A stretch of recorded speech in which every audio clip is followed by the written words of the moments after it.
Courage. It is the power within one's self to act.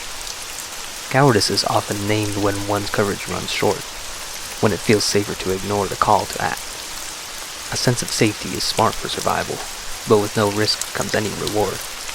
Some say one's courage is natural, that they are born with it, but others believe it can be created, grown from within, with enough drive and ambition. Link watched the Ocarina of Time soar through the air above him. It seemed to be traveling in slow motion, gyrating as it drifted with the rain that was falling around it. Following its path towards the right, a familiar town came into view. Past the ramparts of the city wall, a great fire was engulfing Hyrule Castle Town. Link awoke with a jolt. He wondered what this new vision meant, though he dreaded the answer. His body was bouncing as he stared up at the pink sky of dawn. The carriage company Talon had told him about had a transport waiting to depart from Kakariko village at dusk. Through the night, the horses drawing the carriage had led them all the way out of the mountains, into the Hyrule Plain. There were others traveling to Castletown that morning, traders looking to sell their wares from the looks of it. Link pulled out the 2 sacred gems he had, fondling them in a closed fist to be wary of the strangers he was traveling with.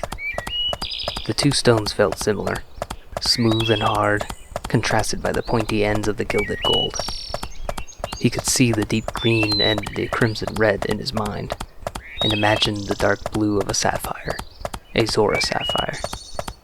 "At least you were able to sleep, my boy," said a man's voice.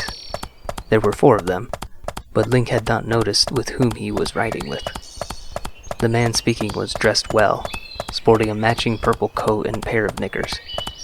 His bright orange hair contrasted the bright purple of his outfit, yet it was neatly combed, complementing its formality. He was studying Link with a wide grin, which stretched beneath a small nose and narrow eyes. "Where is a young lad like you headed clad in gear like that?" he asked gaily. "Lake Hylia," Link replied. The Zora were aquatic creatures, amphibious to be exact. They were best described as half man, half fish. Through consultation with the map and Navi, Link learned that they liked to swim in a massive lake at the mouth of the Zora River. That was where nearly all interaction with the Hylians took place, and it was an easily maneuverable route to get to the eastern shore. "Ah," said the man, "the final destination for all the water in Hyrule. You know, in most other places, the water leaves the land, never to be seen again. But that's what makes this land so special." "You've traveled outside Hyrule?" Link asked, imagining what lay outside the kingdom. "I've traveled a lot of places," the man said, pausing to reminisce. "But recently I've been traveling within Hyrule." "What were you doing in Kakariko?" Link asked. "Making a couple of sales," he replied. "You see, I am a traveling salesman." "What kind of salesman?" "I suppose you could say I'm a happiness salesman." "Happiness?" "Well, I say that because the products I sell to people bring them happiness." "What products are those?" "Masks." The man smiled with excitement as he said it. Link scrunched up his eyebrows with surprise. "Masks?" "Yes, you see, I am the owner of the new Happy Mask shop in Castletown." "Oh, I saw your sign last time I was there," said Link, recalling the promotional banner. "I just sold a wildly popular Keaton mask to one of the guards up there," he continued. "His son is quite fond of that character. Have you seen the Keaton cartoons?" Link shook his head. "You see, he's a yellow fox, and... oh, never mind," he digressed. "I also sold a death mask to an odd kid who spends a lot of time around the graveyard. Rather disturbing, if you ask me. You see, death masks are burial masks placed on the deceased before they are laid to rest. But the kid insisted on buying it off me." "We're coming up on Castletown then," announced the driver. Link looked past the horses and the ridge they were trotting over. The peaceful-looking skyline of the capital looked picturesque in the morning light, though Link couldn't get the image of it ablaze out of his mind. "Oh, oh, oh, listen to me ramble. You should really come by and browse my shop sometime.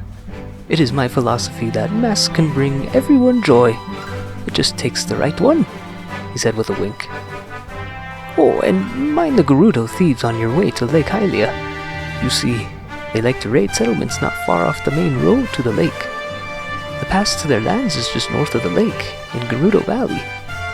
On his map, Link had also noticed this pass leading through Gerudo Valley to the western desert, where the evil Gerudo King hailed from. Link disembarked in Hyrule Castle Town, and then ventured for several hours to the west. The road followed the river pretty closely. It was paved with dirt, but it was wide, as if many travelers used it. On that day, however, it was barren. That is until a thunderous sound of galloping hooves came from behind him over the horizon. They were black stallions, clad in armor, with red-haired women riding them. "Gerudo!"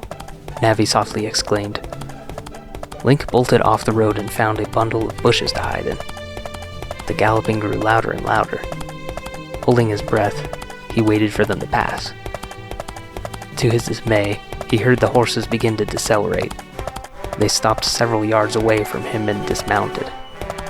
The women had dark, olive-like complexions and long, beak-like noses, much like Ganondorf's.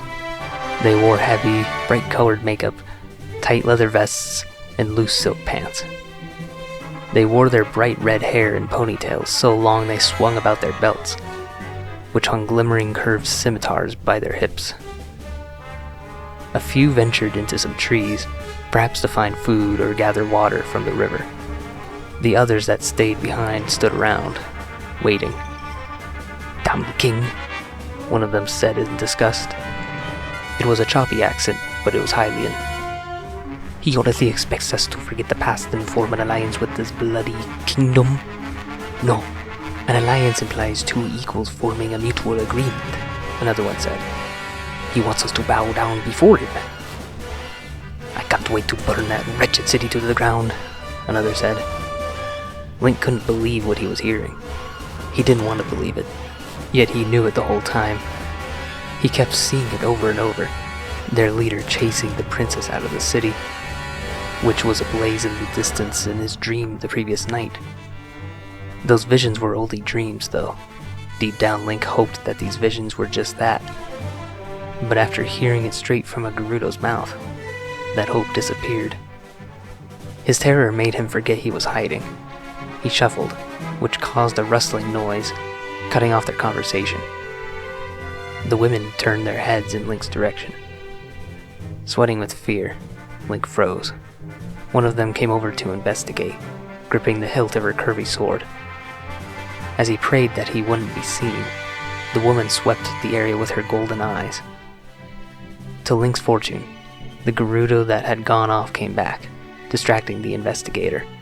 They were signaling everyone to remount and hit the road. Link didn't know what they would have done, but he was overcome with the relief that he didn't find out.